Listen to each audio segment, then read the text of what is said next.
মানিকগঞ্জের সিংগাইরে উপজেলা বিএনপির সাধারণ সম্পাদক দেওয়ান মাহবুবুর রহমান পিন্টুর বিরুদ্ধে একটি জাতীয় দৈনিকে প্রকাশিত মিথ্যা ও উদ্দেশ্যপ্রণোদিত সংবাদের প্রতিবাদে প্রতিবাদ সভা করেছে উপজেলা ইটভাটার মালিক সমিতি। মঙ্গলবার ২৫ জুন সকালে সমিতির কার্যালয়ে এই সভা অনুষ্ঠিত হয়। সভাপতিত্ব করেন সভাপতি মোহাম্মদ ইলিয়াস খান। উপস্থিত ছিলেন সাধারণ সম্পাদক মোহাম্মদ কুদ্দুস কোম্পানি, কোষাধ্যক্ষ মোয়াজ্জেম হোসেন সহ অন্য সদস্যরা। বক্তারা বলেন, এই সংবাদ নেতার সুনাম ক্ষুণ্ণ করতে প্রকাশিত হয়েছে।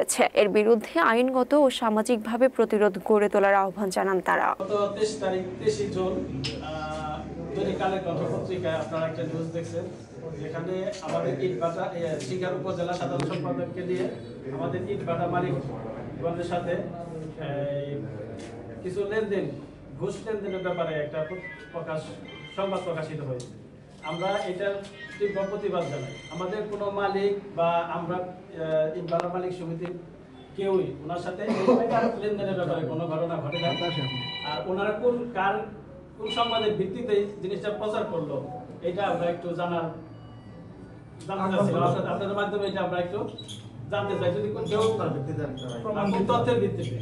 আর এই পর্যন্ত আমার মনে হয় না কেউ কোনো মালিক বা আমাদের সমিতির পক্ষ থেকে কেউ বলছে যে আমাদের কাছ থেকে টাকা নিছে, নিছে। এটা আমরা চ্যালেঞ্জ দিয়ে বলতে পারি যে আমাদের সাথে এই ধরনের কোনো বিদ্যুৎ সাথে আমাদের সাথে এই ধরনের কোনো সম্পর্ক নাই। আর ওনার সম্বন্ধে আপনারা সবাই জানেন, চাঁদাবাজি তো দূরের কথা, আল্লাহ ওনার বাপ দাদার সম্পত্তি অনেক রেখে গেছে।